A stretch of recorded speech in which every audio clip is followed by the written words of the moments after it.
Welcome to the Michael Singer podcast, presented by Sounds True, in partnership with Shanti Publications. For more information about Michael Singer's work, access to all prior episodes, and information about upcoming releases, we invite you to join us at michaelsingerpodcast.com.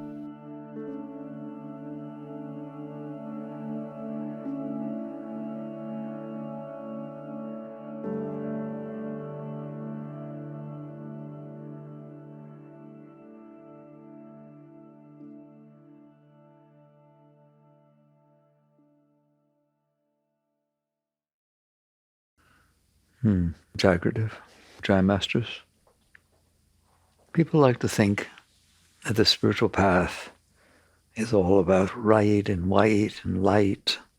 And that's what it's supposed to be about, love and flowers and just really nice stuff. The spiritual path is the realest thing that exists in the universe. It means that there are things going on inside of you that keep you blocked. You're blocked. There's stuff down there. And for the Shakti, the chi, the spiritual energy, to rise up into the highest states, it has to make it through you. It has to make it through these blockages. That's just the way it is. Just like you have a river that's flowing, it can flow very even until it hits obstacles, till it hits the rocks, till it hits the rapids, it hits things, and then it gets disturbed. If water hits rocks, there's spray and there's rapids and there's currents and swirls and whirlwinds and all kinds of things. That's just the nature of nature. That's what it is. That's the same thing inside as outside. So Shakti, chi, spirit, is energy. And it wants to go up. It wants to liberate. It wants to take your consciousness with it into the highest beautiful states. And samadhi is how the yogis talk about the very, very high transcendental states. But it can't. Why? Because you haven't been good? Because you've sinned? No. Because there are blockages. So the first thing to understand is, as long as those blockages are there, they're going to run your life. You don't run your life. You do not run your life. The reason you desire things is because the Shakti makes it through the blockages enough, more than it used to where you feel the energy. You feel something going out. You feel something connecting. You feel inspiration. You feel love. You feel something. All right? That's because the Shakti made it through. You didn't decide that. I'm telling you, you don't decide who you love. You don't decide any of that stuff. It happens. Now, there are things that you can do or that can happen that will help it happen. Like, let's say you've always wanted to be wealthy. That's a block. You have a block. You're not happy unless it's wealthy. And you meet somebody who's wealthy. You have a very higher tendency to fall in love with them than with someone who's poor. And there's nothing wrong with that. I want you to understand, this has nothing to do with right or wrong. It has to do with your blockages. You have blockages, and the energy is going to go through the blockages. So that's what's going to happen when it makes it through. You're going to feel higher. You're going to feel more energy. You're going to feel uplifted. You're going to feel inspired. You're going to feel love. Do you understand that? If that person does one thing that hits your blockages, you stop loving them. Instantly. I told you, if you're sitting there hugging in the embrace of total, my God, melting, just melting. Oh my God, there's so much love. You don't even know what you're doing. And you open your eyes, and behind your head, probably it's a guy, the guy's holding his cell phone and searching for Google. How's that? How much love you feel? It stops instantaneously, does it not? Okay, I'm teaching you what's going on. You don't decide who you love. You don't decide what you like. You don't decide what you don't like. The blockages do. It is the result of the energy. So what you like, positive things, uplifting things, love things, inspiring things, is because the energy, the chi, makes it through your blockages. It dances through your blockages. But they're still there. And if something shifts, the slightest thing, I tell you all the time, you're there, you're telling someone, oh my God, I love you so much. I love you so much. And she says, yeah, I love you too. She said she loved you. No. You don't get to say it like that, do you? You will close instantaneously. You will stop feeling love. Okay? I'm showing you what's going on. You're not deciding these things. Your blockages are deciding these things. The dance of the energy underneath the Shakti is trying to come up all the time, all the time. In the darkest hour, the Shakti is trying to come up, but she can't. Why? Because the blockages have closed all the doorways. Well, what about what you don't like? That's what you do like. It does that. What about what you don't like? I already told you. If you don't like something, you're closed. You don't purposely say, I think I'll close. You close. Stand in front of art that you don't like. Yicky. Somebody else is blissing out over it. Same thing with music. Anything, everything. The way people dress, someone wears their hair, everything. Colors. Can a color open you? Can a color close you? That's all blockages. Every single thing that is going on is the dance of the energy underneath trying to come up, and either there's openings in your blockages or there's not, all right? And if there's not, you feel closed, you feel depressed. I said something the other day, and there was a therapist here, and I don't think she liked it. I don't blame her. I said, no one is depressed. Well, if you're a therapist, you meet depressed people. That's what they come to you, all right? No one's depressed. They are looking at a depressed psyche. You are the consciousness, and you are aware of what's going on in there. I just told you, you know when you feel inspired. How do you know? Because I'm in here. Somebody asked you, how do you know your heart hurts? Don't hem and haw, because I'm in here and I notice. How do you know your heart's open? How do you know your heart opens when you're around somebody? Because I'm in here. I'm a conscious being, and I'm noticing what's going on in there. Well, if you're noticing, then you're not what you're noticing. You're the one who's noticing it. That's the beginning and end of all spirituality. Do you understand that you see what's going on in there? Has your heart ever hurt? How do you know? Oh, I'm in here. Is it the same you who notices when your heart hurts than knows when your heart feels love and is open? Of course, they're just you. You're in there all the time. Okay? So when you're depressed, you're not depressed. The self doesn't get depressed. Consciousness doesn't get depressed. A light that's shining at something broken isn't broken. A light that's shining at something that's beautiful isn't beautiful. It's just the same light. That's why they call it the light of consciousness. Consciousness is shining consciously. Its rays of light are consciousness. It's shining on what it's looking at. And if what it's looking at is down and dark, it feels down and dark. Well, I guess that's what it is feeling.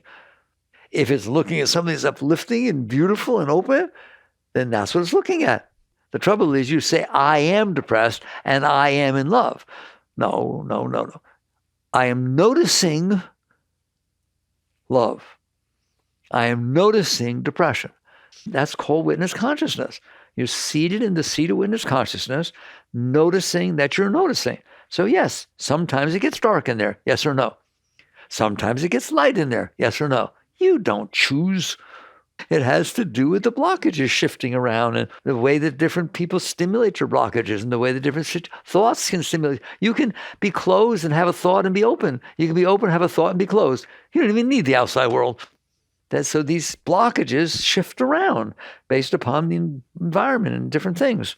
So basically, that's what's going on, is there are blockages in there, and the spiritual path, under all conditions, all the time, is not, although there can be, I shouldn't say all the time, there are periods in your path where what it's going to be about is finding things that open you and participating in them.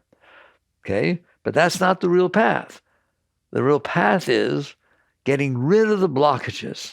Makes me cry, because you can. You can. Every single one of you can. Don't you dare let them tell you you can't. I don't care what it is. We'll talk about how they got there.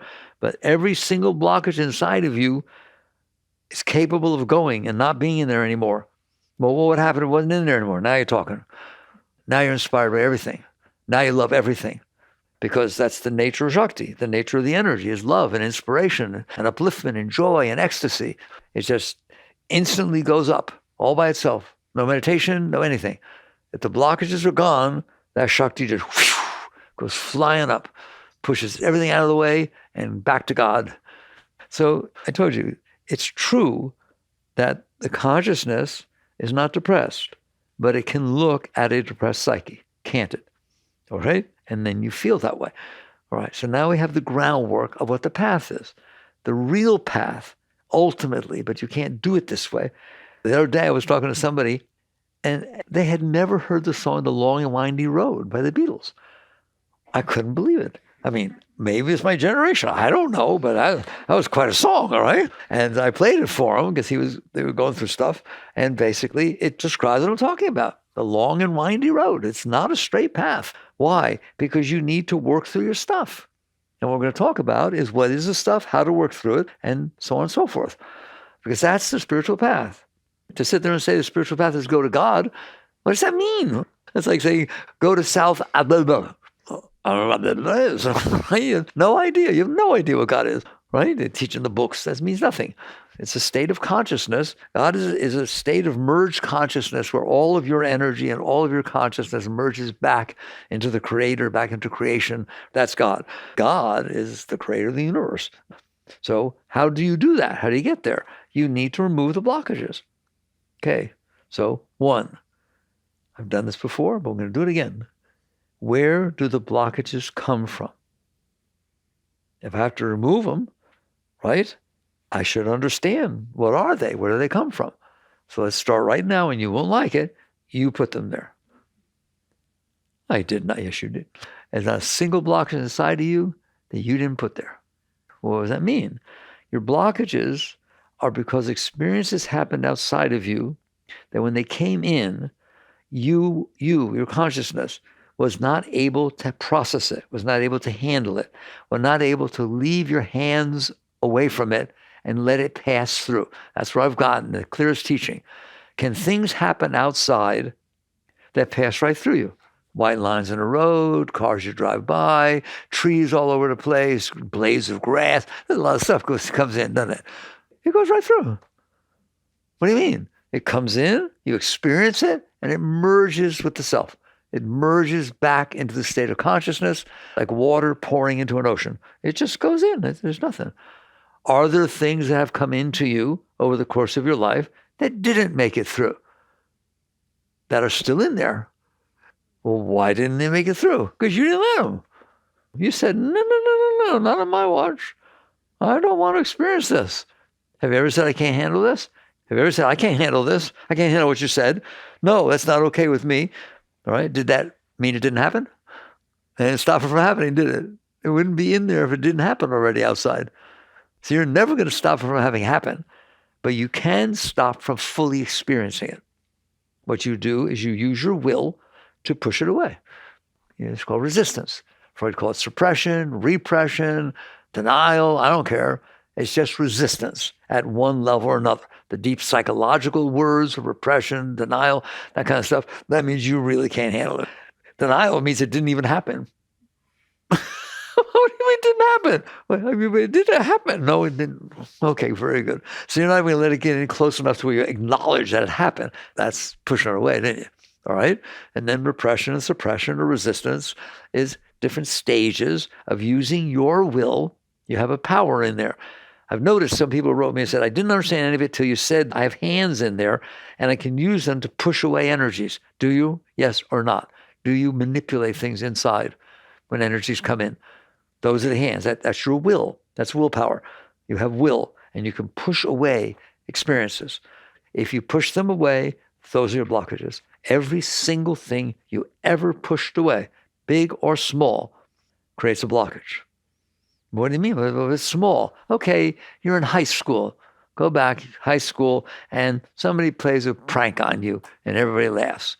Now, 20 years later, a pretty minor thing. 20 years later, go to the high school reunion and see that person.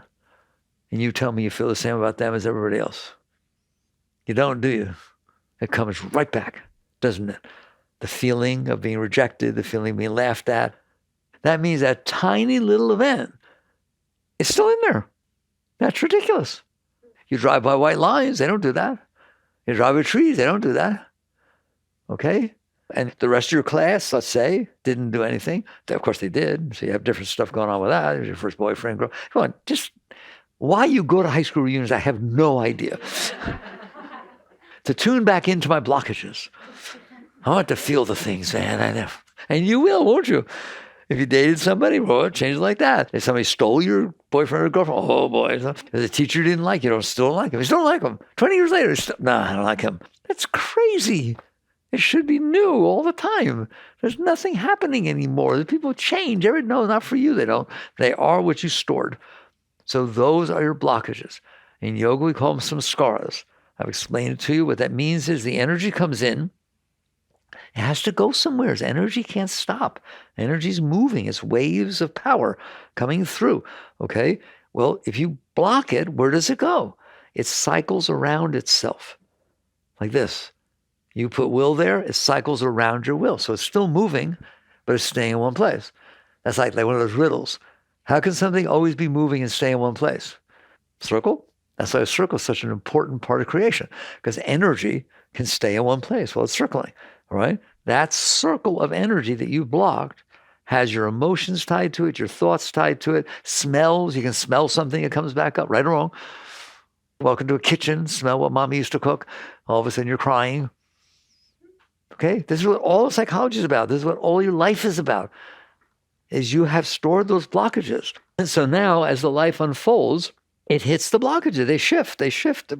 Does anyone have moods? That's what your moods are all about.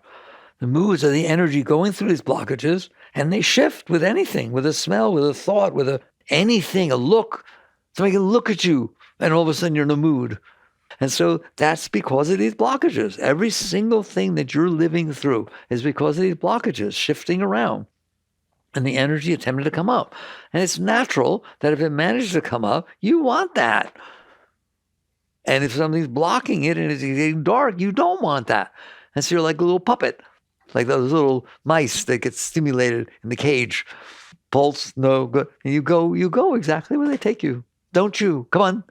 Don't you? Okay? And your society actually teaches you to do that. You have life coaches and this and the other thing that say, find what inspires you and then go for it. Well, that's wonderful. And I would never tell you not to do that. That's not where I want you to be. You're welcome to do that, and you're going to do that. I want you to be inspired by everything. That's what happens when you have no blockages. I can do the dishes again? Please, I want to take the garbage out. It's like you're just inspired by everything. Everything turns you on. Everything's exciting. Okay? There's my ex-husband.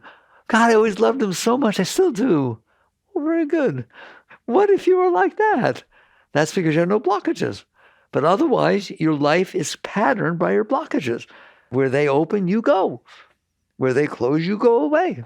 Those are people you like, you don't like. Those are art, music, every single thing. All your preferences are governed to you by your blockages. You did not decide those.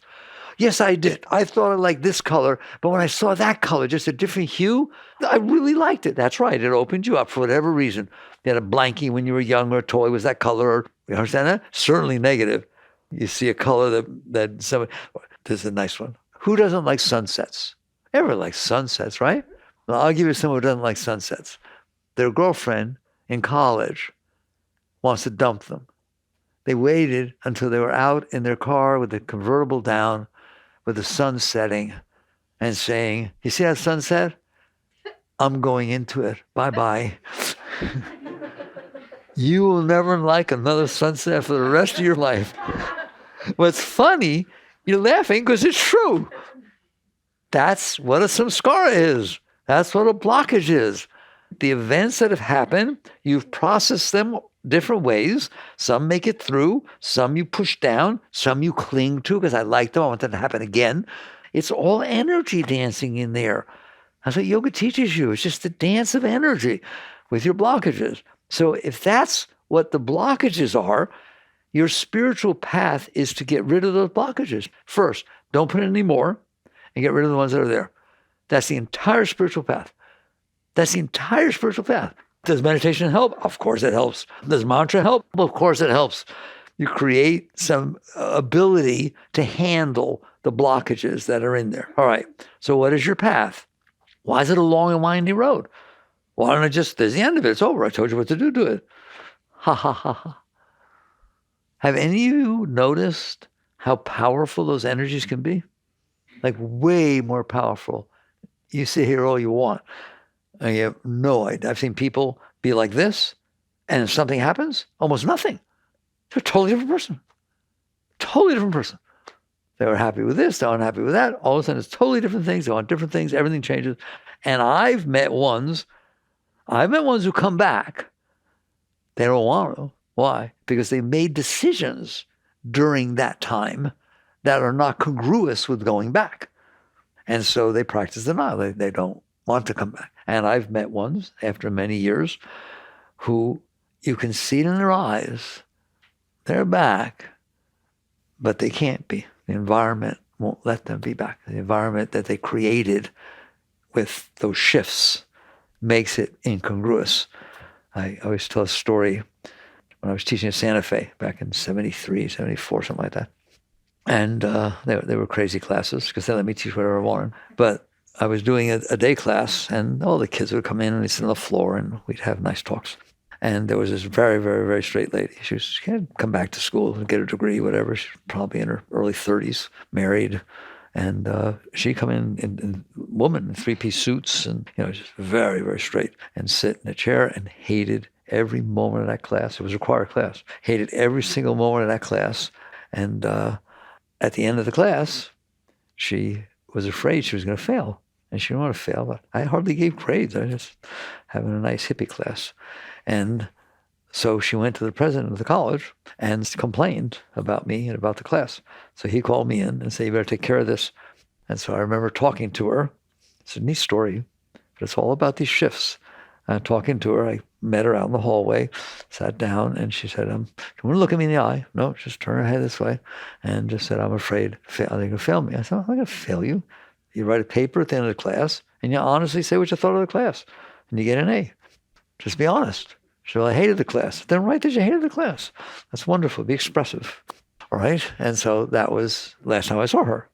She got her A, and she went about her business. It had to be 2 semesters later. I'm teaching a night class. And the night, I would teach a class, and 20 people would sign up, and there'd be 50 people in the room. So the night classes was definitely that way, all right? Everybody's in jeans and T-shirts and sitting on the floor, and I'm teaching my teachings, even back then. And all of a sudden, in the middle of the class, somebody walks in jeans and a T-shirt, and thinking anything of it, a little bit older, and sat down on the floor, and I continued my talk. And afterward, she comes up to me and says, you don't remember me? I'll cry. You don't remember me? It was this lady. And she said, explained to me who she was, and she said, after class, my husband left me. And I thought I was destroyed, completely destroyed. I didn't have anything to hold on to. But I really did hear everything you were saying, but I couldn't afford to because I was locked back here and I couldn't listen to that part of me because my life didn't let it be like that. My life wasn't congruous with any opening or any thought like that. And one day I was walking through a bookstore. It's a true story. I was walking through a bookstore and I fell over a book on the floor, and it was Autobiography of a Yogi. And I remember that you mentioned that book. So I bought it and read it, and my whole life was changed. And your teachings came welling back inside, and I now I'm completely happy and I'm free. Like, wow, all right? There's different parts of you in there, aren't there? Have you noticed? And your life doesn't always fit all of them, does it? What happens is different things happen in life. I don't have to describe what they are. It could be just thoughts. It could be just dreams. It could be God. I don't know. But there has to be, or outside events. Things happen, and then it shifts in there. And that which used to be down low now all of a sudden becomes prominent and a main force, right? That's difficult to work with. Yes or no? Has anybody had such experiences? Okay. I want you to understand what it's like to live in there. It's not wrong. It's not your fault. It's because the blockages create different parts of you. If there weren't blockages, you'd be an integrated human being. Everything would be whole, and the energy would be free. It all turns into, I think I told you once, it's hard to talk about this stuff, but I'm glad you're listening. What happens when I release a blockage? You are sitting there, you don't know it, but your will, you have will. Your Shakti is up here. Your Shakti is will. Your consciousness is will, and you're pushing it down. So for that stuff to stay in there, you are always holding it in there. You don't realize that. So you think you don't have energy? It's because you're wasting and holding all that stuff down there. So one, you're wasting energy because you're holding it down there, trying to hold it together and not get it hit and do different, manipulate people, places and things so they don't do anything that bothers you. And we're very busy. All right. So one, you're holding it down. There, two, you're busy trying to get or avoid. You're busy with that. And three, someday you will realize when you let it go, when you're able to let a blockage go, it comes up and feeds you. It transmutes. It becomes Shakti. It becomes energy. And all of a sudden, the self, the seat of consciousness, you in there, the God self, becomes stronger because that energy, one, you're not wasting your energy fighting this thing. And two, the energy has come up and become you. When it's free, it becomes you. It's all God. So it comes back up. So all of a sudden, this shift in power takes place.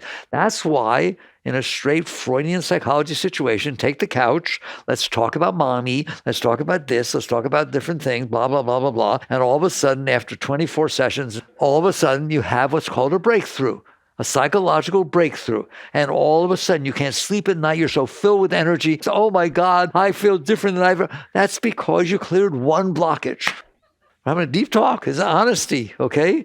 So the fact is the blockages are down there and you have to fight them. So much of your energy is that, and then you don't want them to get hit, even subconsciously and so you have to manipulate life, people, places, things, to get them the way you want. Look how much you want things to be the way you want and how much you don't want things the way you don't want. That is those blockages running your life. They run your thought patterns. They run when your heart opens and closes. It's just like a marionette being pulled around by those things.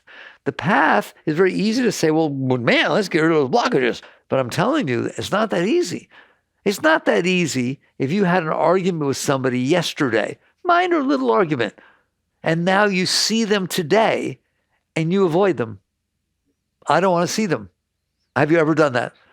If you're not comfortable with yourself, you're not comfortable with the tiniest thing. Now what if you had a traumatic experience? Now what if mommy and daddy did stuff? Now what if they got divorced? And what if your whole life?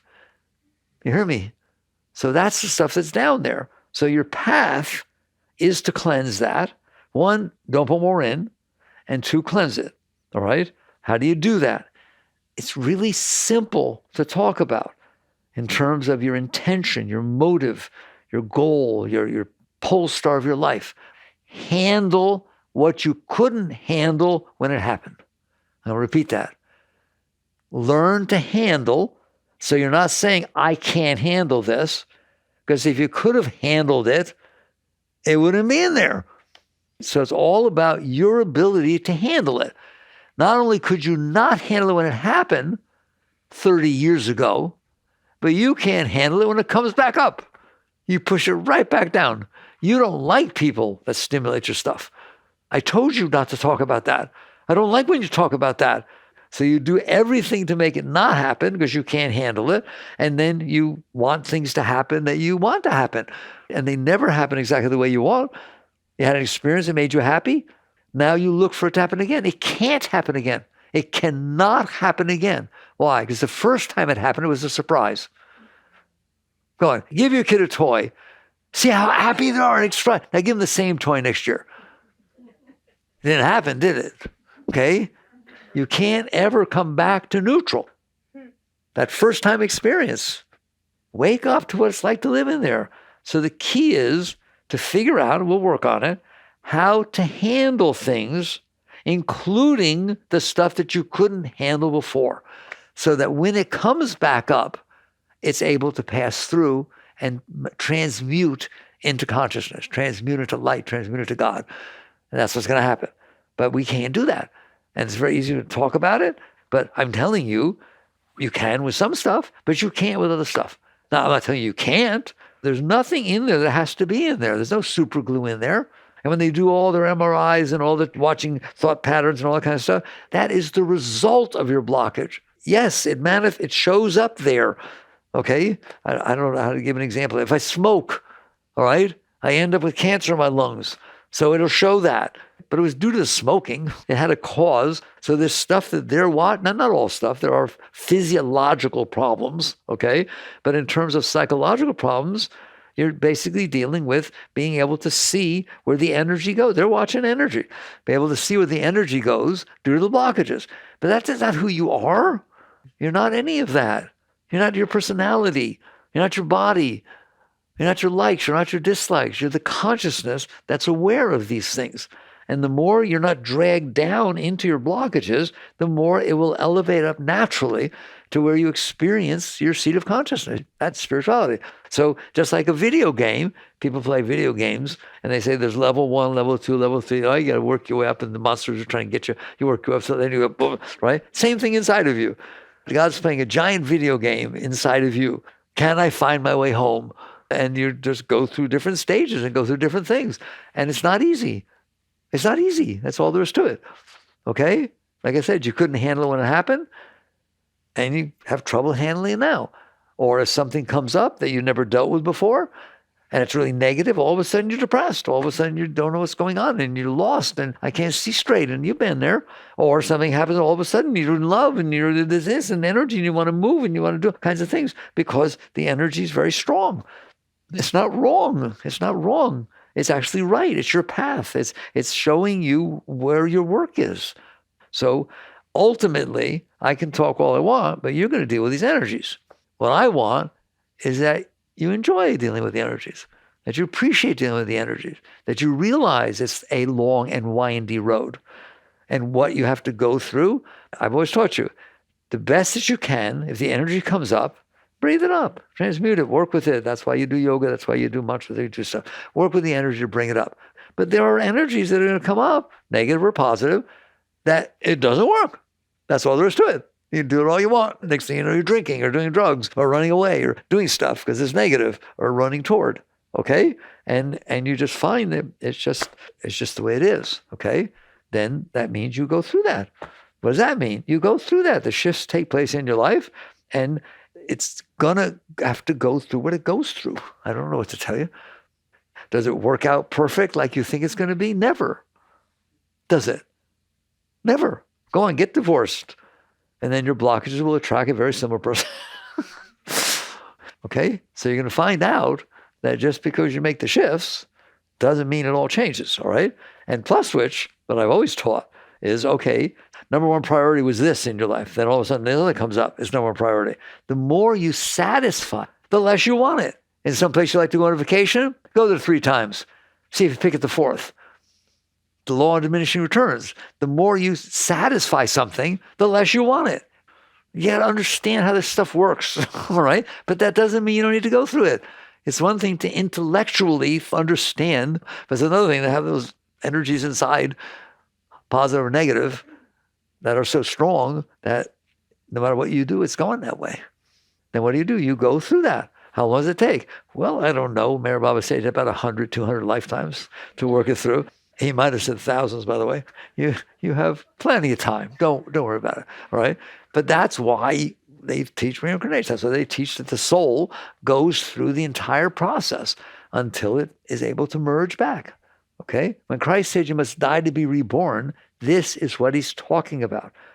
You have to die of the personal self, which is manifest of all those blockages, and then all of a sudden you're reborn into the spirit.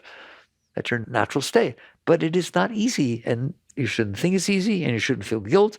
I tell people, all you can do on this path is the best you can. By definition, that's all you can do, is the best you can. You just do the best you can. To do what? To work with the energies.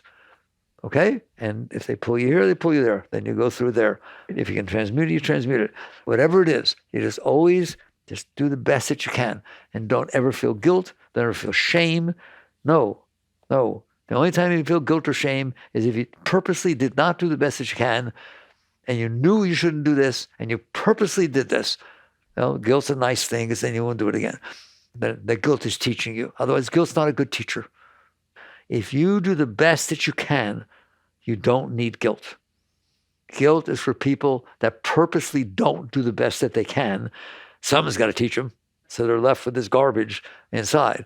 But if you do the best that you can, what's going to happen is the results of the best that you can are going to come back, and they're your teacher. Go study for a test, a math test, and do the best that you can. What you are not able to do, you will get wrong. Therefore, the teacher will teach you that, and you will have become better. Do you understand that? I always teach people, if you get 100 on a test, you wasted your time. If you get an 80, you're going to learn something. It's great. That's why you went to school. You're supposed to learn. It's the same thing in life. You don't know it all. You don't know how to deal with these things, but you learn. You get dragged through whatever happens, because you don't know what's going to happen. You sit there and think, oh, this is what I want more than anything. You go to do it, and the next thing you know, someone dies. Or next thing you know, a hurricane goes through. Or life is what happens to you when you're busy making other plans. And that all teaches you. It all teaches you, just like that lady that I talked about, that divorce. She went through this terrible time, and all of a sudden she's liberated. It freed her from the walls that she was locked behind. So you do the best that you can, and then you continue doing the best that you can with whatever's unfolding. And there's no guilt, there's no shame. You just keep your eyes. Master once said, take your consciousness and put it at the point between your eyebrows, third eye, and never take it off. And that's the highest spiritual technique there is. It's higher than Kriya Yoga. It's higher than anything he ever taught. All right, try it. Good luck. Because what happens is someday you'll realize that the energy will go up to the third eye, to the Ajna chakra, the sixth chakra. All right, it will flow up there. And when you get evolved enough, it will never stop. It does it all by itself. Now, what you're doing, day or night, anything you do, years after year, the energy is always going there. And what you'll see is when these other energies shift, it pulls it away from there. You can feel it pulling. You feel the pressure. You feel it pulling down. That's how you learn. You don't have to read books. Read yourself. All right? And then you learn all this stuff. And when you let go of what's pulling, it goes up there. And all this ecstasy. It's just you directly see the dance of the Shakti, the dance of the energy. Okay? So, main thing I'm talking about is this is the path. This is the spiritual path. This is spirituality. It's not this, white light thing, all right? It's like basically you got to work your way through this stuff. But what about drugs? People ask, oh my God, I can't believe talking about it. What about drugs? People do drugs. People have experiences. But guess what? They come back. How do I know? Because they tell you about their experience. And they always use the past tense. It's amazing. I had this amazing experience 4 years ago. Well, good. I don't tell you what to do or not do, but understand. I got my friend Ramdas. He tried to stand up there with that stuff, all right? And he came back and said, no, it'd show you the potential. We ain't staying there. Okay, fine. So you work your path the way you work your path. But when it's all said and done, you have to be able to handle this stuff coming up. It's that simple. You can't avoid it with alcohol. You can't avoid it with LSD. You can't avoid it with relationships. You can't avoid it with anything. You understand that? It's coming up. Why? Because it's in there. And that's why you have trouble with your relationships. Why? Because relationships can open you, can't they? Things can happen, and all of a sudden, there's all this stuff. Okay? But you can find that over time that it just doesn't stay like that. It doesn't work like that unless you're able to use it to let go. And that relationships can be very beautiful. If you really, really love somebody, selflessly love somebody, if you love somebody more than you love yourself, if you love somebody more than you want to avoid the pain that goes on inside of you because of different situations, you understand that? It's called selfless love. Now that relationship is spiritual. Now every single thing that goes on in that relationship will help you let go of yourself because you care more about somebody else than yourself. So that it's just very beautiful. But that's not what we use relationships for. We use relationships for you turn me on, you turn me off. So that defines the relationship I have with you. I want to be with you because you turn me on. I don't want to be with you because you turn me off. And then all these shifts take place. I think the highest thing I just said to you is, what is a desire? Something that you feel will work for you. How's that? Not a Webster definition, but pretty clean, right? You think, if I have that, I'll be better. So I desire it. I want that which will make me feel better. Okay? What if you get it? It's satisfied. Something else is going to come up. Which one of you got what you wanted and never wanted anything else at any time in your life? Wake up. All I'm talking about is how to live in there. So you basically understand you're going to go through your stuff. As much as possible, you keep your eyes pointed up, keep your eye on God, keep that going, and do your best to let go when the stuff comes up. You're not going to do it perfectly, period. No one ever has. No one ever will. Unless you're born enlightened, maybe the Dalai Lama, maybe, okay? Or Christ. But otherwise, you're going to go through what you need to go through. How do I know what I need to go through? Because you're going to do every single thing you can to keep your energy flowing, and you ended up going through it. It's something you look back and say, oh, I guess I needed to go through that. Do you hear me? Can you look back and see that? I guess I needed to go through that. I had a terrible marriage. It was terrible. I had a terrible divorce. But boy, I learned so much. It's crazy. I learned so much through that process. I guess I had to go through it. And you look back and you realize there was no avoiding it. And don't you dare judge yourself from who you are versus who you were. Because you learned. And then you're not supposed to be the same person. So of course it looks dirty when you look back. I'm telling you, there's no shame, there's no guilt if you're doing the best that you can.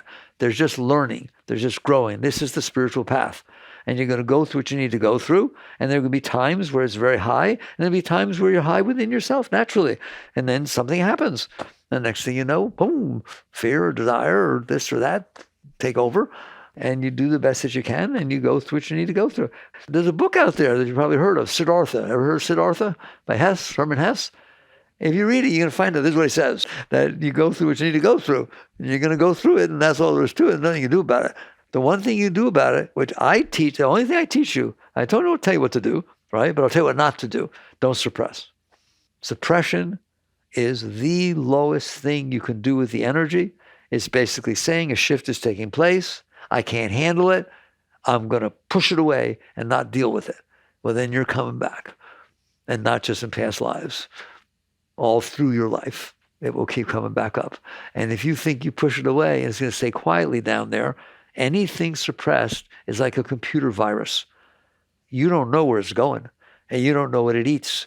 You don't know what's happening. That's what psychology figures out. Because mommy did this, then all of a sudden you're doing this 30 years later. It has nothing to do with that, but it messed everything else up. Suppression's a no-no. I told you last time, there are times in which, little short times, where you're getting angry or this is happening and you know you can't handle it, right? Temporarily, you hold it down. You don't let the patterns go outside, but always let it go. Always come back that night as soon as possible and realize, I don't want that down there. You don't want more stuff down there. And so you just work on letting it go. So now the question becomes, how do I work on letting it go? Now that I've convinced you, I hope, that the reason you're such a mess and everything. So last time, the other day I used the word weird. Is it weird in there? Answer me. Is it weird in there? Is it weird living in there? It's weird living in there. Okay, fine. Now that everybody knows everybody else is weird too, it's fine. So basically, how do you deal with this? I, over the years, have learned if you can't handle the small stuff, you can't handle the big stuff. Just like anything else. If you can't play the scales on a piano, you can't play Mozart. If you can't play tennis with the ball thrower, you can't play against the Williams sisters. You have to start and practice with small things. And that's the same here. That's how you learn to handle things, by learning to handle things. It seems so silly to talk about it. I always talk about it, but that's because you won't do it. And if you do it, it changes everything. But what are the small things? The weather. Has anybody ever complained about the weather? It matters that you say, I can't handle the heat. Oh my God. That's an opportunity to say, well, I can't handle that my kid died. I can't handle that my divorce. I can't handle that I'm sick, but I can probably handle that it's hot. But if I don't bother learning how to handle that, I'm not going to be able to handle the big things.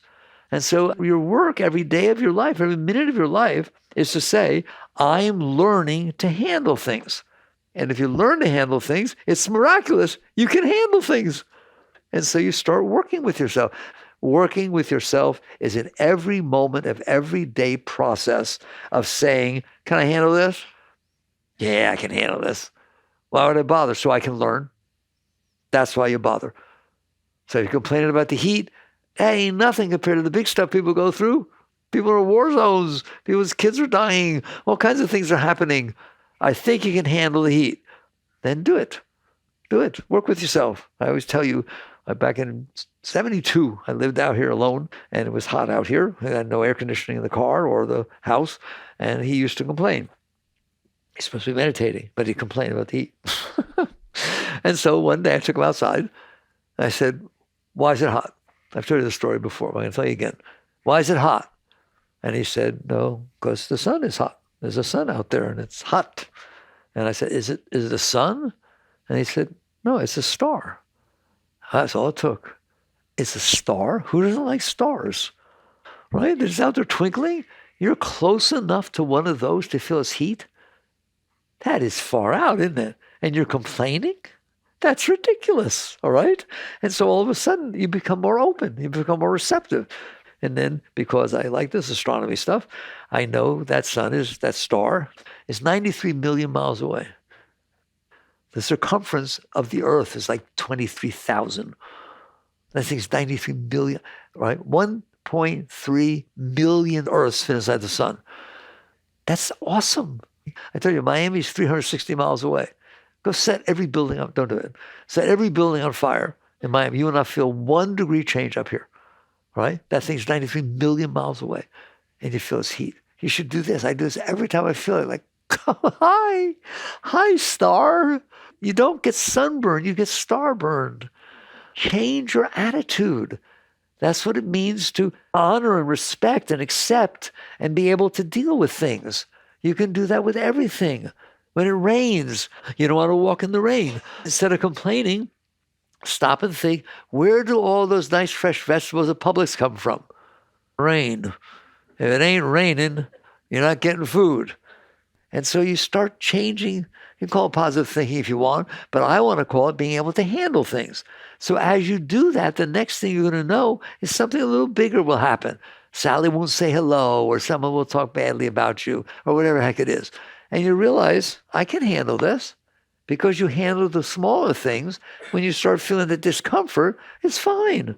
It's fine. And the next thing you know, you're letting go. And next thing you know, the bigger thing comes up. And eventually, and I'm warning you, if you really work on yourself and you're really letting go, stuff's going to start coming up for absolutely no reason. Why? Because you were shoving stuff down, keeping bigger stuff from coming up.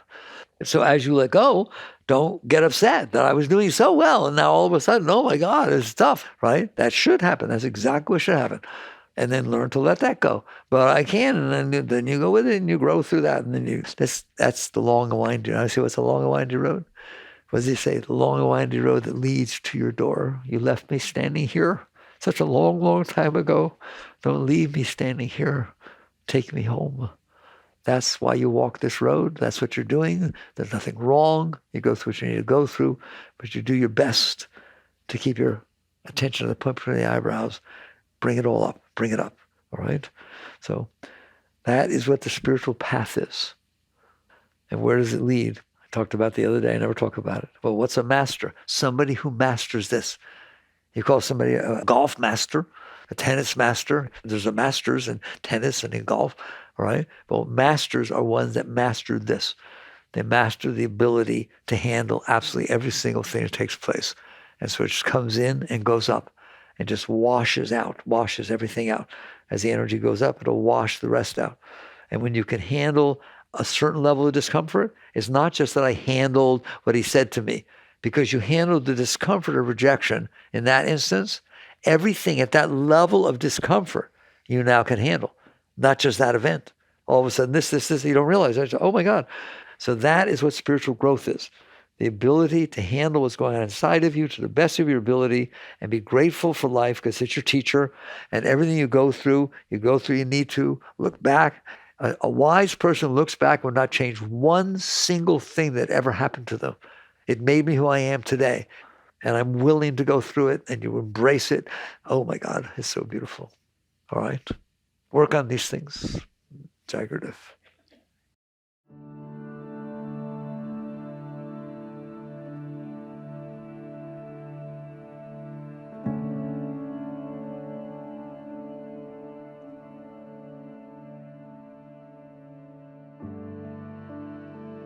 You've been listening to the Michael Singer Podcast, produced by Sounds True in partnership with Shanti Publications.